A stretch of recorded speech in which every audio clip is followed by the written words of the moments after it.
Manx Radio's Update with Dave Moore.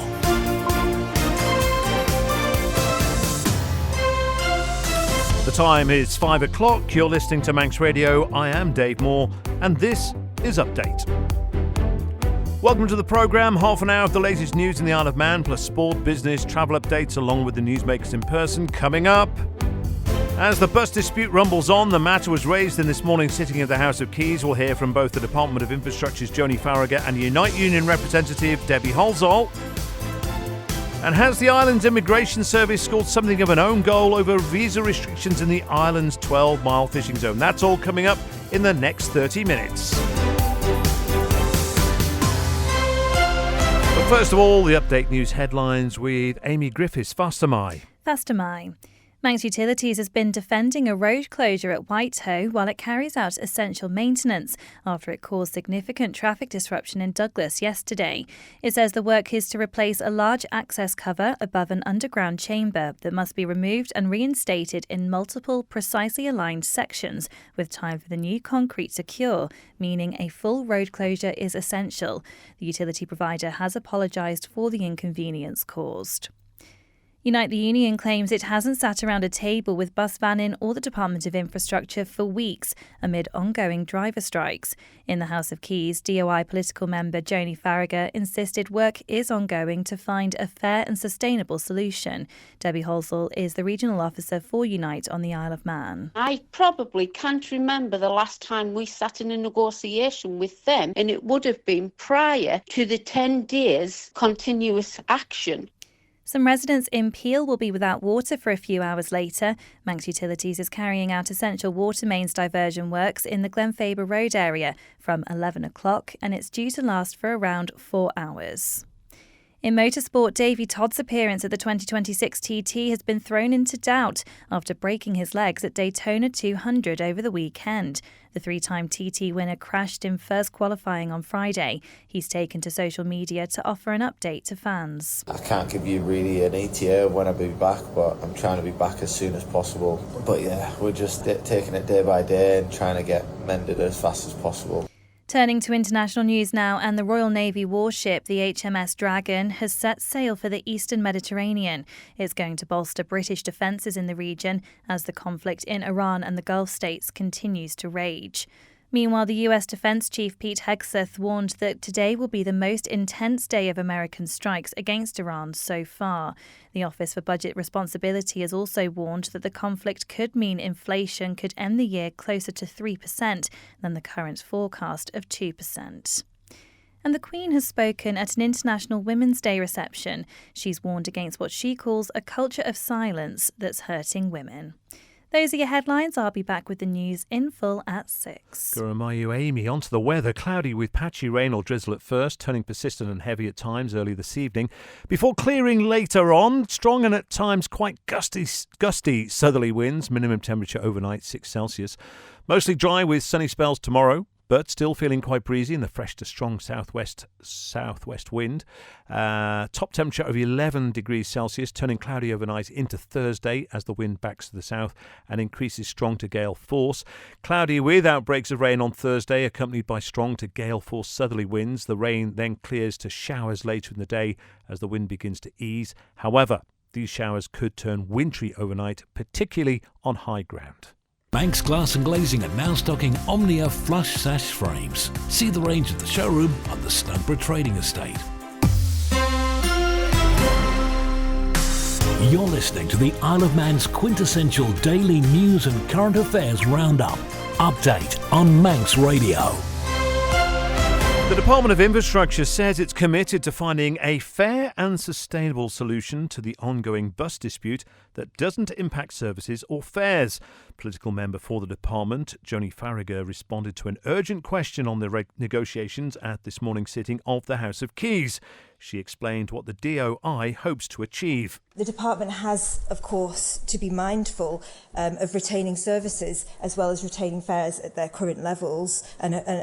But I just want to reassure the member that we are looking for a fair and sustainable solution going forwards. Could the Honourable Member for Infrastructure confirm that they have The Department for Infrastructure have been in face-to-face meetings with MERS, and it's not been held over Teams. And also, has any assessment been done of the economic, any impact assessment done on the economic issues that the bus strike could cause, and also the impact on education and whether attendance has fallen? Is the department going to look at that beyond the actual negotiations? So in terms of your first question, which was around face-to-face meetings, the Honourable Member's first question, all of the negotiations are taking place via MERS. They've been facilitated. They are proximity meetings. That's quite standard. There's nothing unusual about what's happened. The department has attended all of the meetings. If the Honourable Member has any further questions, because she's looking a bit confused there, I'm happy to answer them. In terms of any assessment of economic issues and the impact on education, that's not something that's been undertaken at the moment, but I'm happy to take that back and look into that. I think it's a very good question. Thank you. The department put out a press release today, actually, confirming a full service was on offer. In there, some of the language I found quite interesting. It referred to the bus service as being currently subsidised by taxpayers.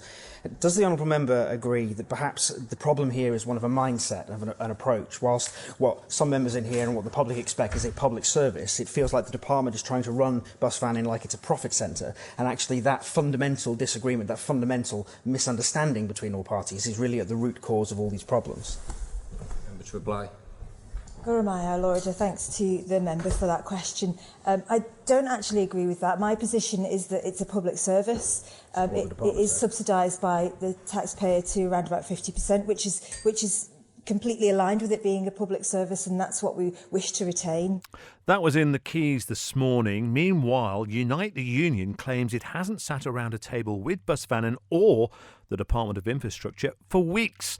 Normal services resumed earlier after a second round of strike action by its members in a long-running dispute over the pay and conditions. Debbie Halsall is the regional officer for Unite the Union on the Isle of Man. This dispute is not about refusing a pay rise. It's about being asked to give up their terms and conditions to receive one. The drivers are committed to resolving this dispute through meaningful negotiations, and that means that we need to sit at a table. I think it's very disingenuous for the department to keep putting out press releases to make reference that we actually are partaking in any negotiation with the employer across the table. We sit within Manx Industrial Relations, and I probably can't remember the last time we sat in a negotiation with them, and it would have been prior to the 10 days continuous action which first started this dispute. Well, Bus Vannin says the representatives of Bus Vannin have attended all scheduled negotiations and have not imposed any preconditions on participation, and any suggestion that the department made an offer by telephone is incorrect. So where is this miscommunication coming from then? Well, if they can identify the time, the date where they sat across the table from myself and our representatives, I will actually fully endorse that comment. But they need to give me clarity on when that was, because as far as I was concerned, we have not sat in any meeting with Bus Vannin, no DOI. And one of the other points that's been made within this press release from Bus Vannin is, and I know you mentioned that this isn't for your members purely about pay, and that actually the terms and conditions is the priority here, but it does say that another offer to settle the dispute was made on Friday, which would have given an average of £1,180 per year in addition to the annual pay award, which is equivalent to a 7% increase. And then it says modernisation would introduce practices such as monthly pay rather than the current weekly pay, and shift rostering a month in advance. So what's your response to that? And is that news to you, I suppose, then? Yeah, that offer came in very late on Friday night. That was picked up yesterday. It's a contractual variation to change somebody's contract of weekly pay to monthly pay. They cannot get that right at this moment, so there is no appetite at this moment to move or to put that in a pay negotiation. Pay negotiations is very clear. They should not come with an add-on of you relinquish terms and conditions, because every time throughout negotiations going from 2023 they have asked for things to be done, and every time we fulfil our obligation they add more on, and that's where it seems to have been stuck. You're listening to the Isle of Man's quintessential daily news and current affairs roundup. Update on Manx Radio. The chief executive of the Manx Fish Producers Organisation, David Beard, says the move by the Immigration Service to impose working visa restrictions within the island's 12-mile fishing zone could be disadvantageous for all involved. Yesterday, his Northern Irish counterpart, Dr. Lynn Gilmore, told this programme she and her colleagues were surprised when they were told about the regulations last month. We discovered a number of weeks ago, just on the 10th of February, that our vessels did not have access to Manx water if those vessels had foreign crew involved. And this really impacts the majority of our nephrops or longestine fleets and our scallop fleet, as up to 70% of our crew in Northern Ireland are from overseas on two different visa mechanisms that are commonly used. The first one being a transit visa, and secondly, crew on UK skilled worker visas. The Northern Ireland Fish Producers Organisation, along with a number of political figures in the province, are seeking to resolve this issue with the island's immigration service. And it appears they have the backing of their Manx counterparts, as Dr. Beard told Manx Radio. I'm told yesterday it wasn't new legislation, that it had been in place since 2021. But nobody, apart from, it seems, a few people in immigration knew of its existence. So when it was announced in February, and I think that was announced through discussions with the two fish producer organisations in Northern Ireland and our immigration here, we were then told by the Northern Ireland fish producers that this was in place, that there would be people with transit visas or UK skilled worker visas wouldn't be allowed to work in Manx waters. I wasn't surprised in the slightest about the transit visas, because they should only be for people that are working outside the 12-mile of all jurisdictions. But the UK skilled worker visas I was very surprised about, because the UK boats have been using them ever since the process came in, and have been fishing these waters ever since then. It was a surprise to everybody. Are you sympathetic towards the Northern Irish Fish Producers Organisation? Sorry. I think that they've done it. I wasn't sympathetic when they were using transit visas only, but when they had to change that to skilled worker visas, which meant that the workers were working under good pay and good conditions rather than how they were under the transit visas, then I thought they'd done a really good job, and I supported that move to go to UK skilled worker visas. So for them now to suddenly find out that they aren't allowed to fish in Manx waters, and a number of the Northern Ireland boats rely very heavily on working in Manx waters. It has been a real shock for them, and I do understand their concern about that for sure. This, though, seems like a win for the Isle of Man. Is it? Well, that's an interesting take. No, I don't think it is. The trouble is that there's two aspects to this. There's immigration and then there's fisheries, okay, and the two are separate. I suppose you could say that on one side, that because there'll be less UK boats because they rely on skilled worker visas, that there'll be more opportunities for the Isle of Man in certain species. That's only true to a certain extent. There's also the aspect that our Isle of Man processors rely to a certain extent on landings from UK vessels, especially Queen scallops at this time of year, because there's a small fishery which is available to the south of the island in our 6 to 12 mile, which is fished just by one UK scallop vessel. And that has now can't land to our processors. And that was a product that they were relying on. They've sold, and we will be letting buyers down because there's no other way of catching it except for that boat. So it is going to hurt us. In addition to that, the number of the Northern Ireland and English scallop boats have landed to us for many, many years. I mean, decades. And some of those now can't fish in Manx waters because they have skilled worker visas on board. I have to squeeze in one very quick question. Sorry to interrupt, because I'm running out of time. If they don't fish here and it's just Isle of Man boats, can the Manx fleet meet supply and demand?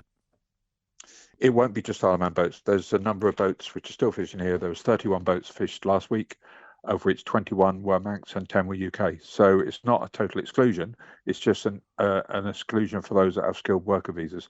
If they have Irish or UK fishermen on board, or Manx indeed, then they can fish here. But it's anybody that has skilled worker visas on board that will be excluded. I think that the communication has been poor.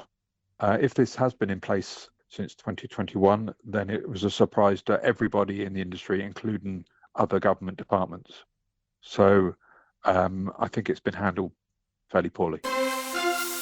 Manx Radio Travel, serviced by Quayside Tyres. We'll start down at the airport, and unfortunately the Loganair flight to Liverpool that was due to go at 6 has been cancelled. However, EasyJet's Gatwick is due to leave on time at 7:20. In terms of arrivals into Ronaldsway, we have the Aer Lingus Dublin has just landed. The EasyJet flight from Gatwick is due to arrive at 7:10. However, both Loganair's Liverpool and London City services have been cancelled. And in terms of the sailings, we know that tonight the departure from Douglas to Heysham has been cancelled, but the Heysham to Douglas Maximum sailing at 1:45 tomorrow morning is due to depart as scheduled. Manx Radio Travel, driven by Quayside, 664417. Head to Quayside Tyres and Service Centre on South Quay Industrial Estate. Quayside. Ramsey commissioners say the Northern Civic Community site will be temporarily closed to allow a new contractor to take over.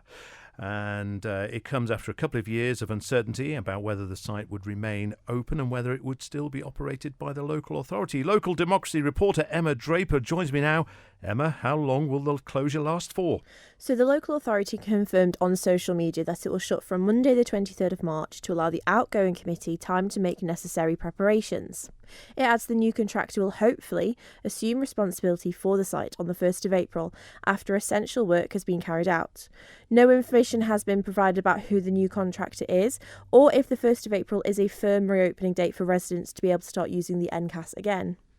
How have we got to this situation where a private company has to step in and run a civic community site rather than it being done by the local authority or the government?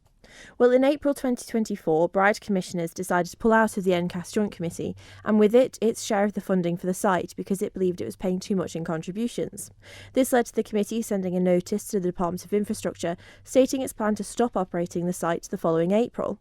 It claimed it had enough in its reserves to remain open for 1 year. As part of this, the committee reduced the opening hours of the site and, most controversially, closed the reuse shed to make room for white electrical goods. The DOI came to an agreement with the Joint Committee and they covered the £67,000 gap left by Bride before announcing it was going to a tender process to find a new operator for the site. I'm tempted to say, Emma, rubbish, but what do residents in Ramsey do with their waste during the closure? Well, that is the question on social media at the moment. So I have tried to contact the local authority to ask whether there are agreements in place with other amenity sites or if there'll be any additional provisions in place during bin collection services, but I am yet to hear back about this. Obviously, when we have that information, it will be on the Manx Radio website and social media pages. Thank you, Local Democracy reporter Emma Draper. Now, the Treasury Minister Chris Thomas says he's confident only a very small number of Manx residents need help accessing their benefits. As of last week, there were 39 social security cheques belonging to 19 individuals that hadn't been cashed. It comes weeks after the withdrawal of the MyCard payment system, which has seen hundreds of customers having to change the way they receive their money. Mr Thomas gave an update in the House of Keys. I'm pleased to be able to advise that as of 5th of March, only 37 of those cheques had not been cashed, with a total value of those uncashed cheques of £2,942.12. Those uncashed cheques were payable to 19 customers, all of whose cases have now been investigated. Approximately half of the uncashed cheques were for child benefit, which explains in part why the total value of uncashed cheques is so low. Treasury officers are satisfied that 10 customers with uncashed cheques either have another person to act on their behalf for social security purposes or, as a matter of practice, choose to cash their cheques from time to time and not more regularly. Treasury officers have also established that the remaining 9 customers have all changed the method by which they are paid their benefit or pension to direct credit transfer backs, for instance, since their cheque was issued to them. Treasury officers are contacting those 9 customers to establish whether they still have their cheques and intend to cash them, or they would prefer the cheque to be cancelled and receive payment by BACS instead. Moving forward, a report will be created recording details of all benefit and pension cheques issued each month that have not been cashed by customers. That report will help Treasury officers to identify any customers they think might have care and support needs that may be preventing them from cashing their cheque. From January's experience, it seems likely that only a very small number of customers will ever need to be contacted. You're listening to the Isle of Man's quintessential daily news and current affairs roundup. Update on Manx Radio. 3-time TT winner Davey Todd could miss this year's event following a crash at the Daytona 200 in the United States. He suffered a number of injuries during qualifying last Friday. He's been giving an update to fans online as Darren Timson reports. During the crash, Todd suffered a broken femur, tibia, foot and nose. Speaking from a hospital bed in Florida, he told his followers on social media how the incident came about. First lap of qualifying, ended up getting cleaned out by another rider. In America, you're able to ride it back to the pits, so got the bike back to the pits. It was a bit bent and twisted, but the boys worked at it to get it right again, and we thought the bike was all spot on. Got back out on track for the last 10-15 minutes or something of qualifying. I mean, we did 3 laps, and then unfortunately coming out of turn 2, due to the previous crash, something in the steering jammed, basically to do with the lock stops of the bike, but it jammed and basically turned me straight into the wall. I tried to jump off it, but couldn't really get off it properly in time, so it took me into the wall. Todd then gave an update on his condition and when he's likely to return to the track. I can't give you really an ETA of when I'll be back, but I'm trying to be back as soon as possible. We're positive now that we're on the mend and just trying to make steps to move forward and get healthy again. I'm lucky I've got Abby with me. She's been looking after me every day since the crash. But yeah, we're just taking it day by day and trying to get mended as fast as possible. Already started standing on the left leg, which I'm allowed to do since the surgery. I'm going to work really hard. Already in touch with a lot of good people, and a lot of great people have been helping me and advising me what to do in the coming weeks and months to be as fit as possible as soon as possible. So I'll try to keep you guys updated a little bit more, but just wanted to let everybody know where we're at right now. And hopefully in the coming days we're going to get out of hospital and be able to fly back home, properly start the rehab really. So thanks everybody for your messages and your support. It means a lot, and hopefully we'll be back on the bike soon. Now, we all know about the closing of airspace around the Middle East, which has caused problems for people not just travelling back from the region, but travelling through it. Manx resident Rebecca Kennedy has been on a family holiday in Thailand and was due to come back over the weekend. She and her son Ethan have been telling Lewis Foster how the conflict in Iran has affected their return to the Isle of Man. So we had flights rescheduled for the 13th this Friday. They were also cancelled by Qatar Airlines. So it's been quite a worrying time, obviously, you know, seeing that other travellers as well are in the same situation. Just wondering when you're going to get home, really. Because where was it you were due to fly via? So we were due to go from Phuket to Doha and then to Manchester. And we've heard that some travel agencies have been offering assistance. Have you had any assistance from the Isle of Man at all? So we booked with Perfect Getaways, and they have been absolutely amazing. They have been a lifeline to us really throughout the whole process. They've been in touch with us constantly, trying to rearrange flights. They've funded our hotel. I can't really fault them at all. They've been great, and they've actually just got us a flight via China now on Friday to get home. So fingers crossed we will actually get home. If I can ask Ethan, how has this whole situation been for you? Well, when we first went on holiday, I never really thought we'd be trapped here. And how long have you been out in Thailand for now? Is it 3-ish weeks? Yeah, 3 weeks, yeah. Of course, it's a difficult situation.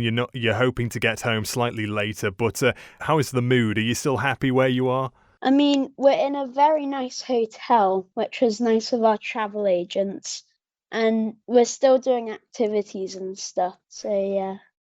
Time now for sport, brought to you by the Print Shed. And at the sports desk again this evening is Darren Timson. Faster my. Isle of Man rugby star Bevan Rodd has been included in England's squad for the final game of this year's Skinner Six Nations. It could be the 5th consecutive appearance for Rodd after coming off the bench in each of the games so far, with France next on Saturday. He'll also be joined by 2 of his club teammates at Sale Sharks in the form of Luke Cowan-Dickie and Tom Roebuck. However, it's been a disappointing campaign for Steve Borthwick's side, who are hoping to avoid a 4th defeat in a row, including a shock loss to Italy last weekend.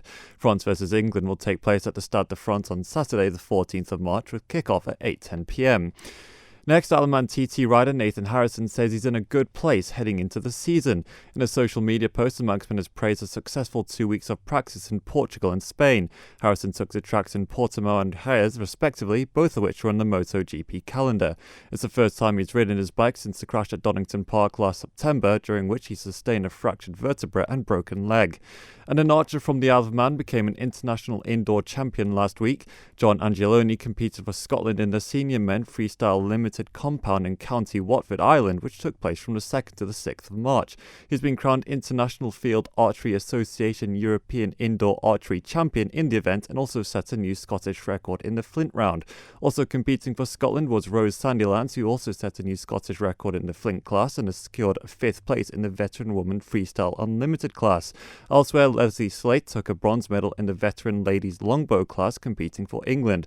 The competition saw over 460 archers from 21 countries compete at the Setu Arena. Thank you, Darren, there from the sports desk, bringing you today's sports report, brought to you by the Print Shed. That's almost it from myself for update for this evening.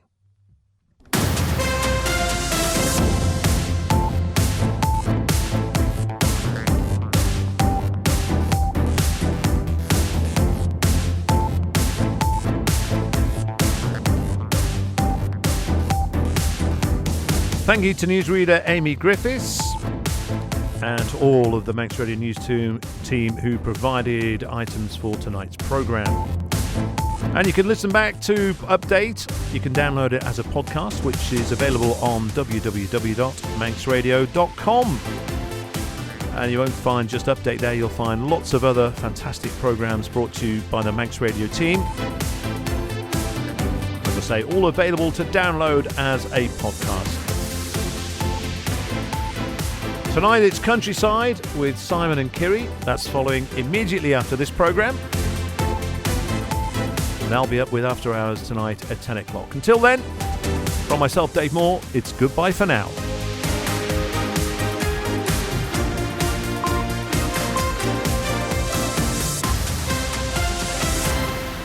This is my last will and testament. To my family, I leave years of financial headaches, large legal bills, and the prospect of having to sell our home to pay for it all. Is that the legacy you choose to leave? Without a proper will and thorough planning, it could happen. Man Benham Advocates, experience in wills, probate and estate planning, with a friendly service to make sure the future of your loved ones are secure. Don't put it off. Call 639 350 for your free initial consultation with Man Benham. Here for you. Jeffrey, I do love the view from our new sliding patio doors from Spectrum Windows, with trees, fields and Snaefell in the distance. Yes, and I've got a smashing view of Madeline. What a beauty. Jeffrey! Don't worry. Madeline's my new prize pig. Look, she's as happy as a pig in muck. Oh, Jeffrey, she is a pig in muck. Improve your outlook with sliding patio doors. Visit Spectrum Windows, the showroom, Derby Road, Ramsey, or call 817777. Top of the Tops, brought to you by the Print Shed. At 5 is hospitality, a wide range of aprons, kitchen uniforms and front-of-house clothing unique to your business. New entry at number 4 is our eco-sustainable and organic ranges. At number 3 is workwear. Be safe, be seen and get your brand recognised. Sticking at number 2, sportswear, names, numbers, sponsors, logos. We do it all. You pick the colours and we'll do the rest. And at number 1 is corporate wear, embroidered or printed, professional and stylish. Find us at theprintshediom.com, on Facebook or at Braddon Bridge Industrial Park. Discover your dream home in Andreas with Cal Developments Limited. Their quality new build 2, 3 and 4 bedroom properties offer countryside living with amazing views just 5 minutes from Ramsey. These spacious homes are built for modern energy efficient living with ground floor underfloor heating and air source heat pumps, plus contemporary kitchens, beautiful bathrooms, landscaped exteriors and more. Reserve yours now. Cal Developments Limited, Oatlands Road, Andreas. Island living redefined. The Nation Station, Manx Radio.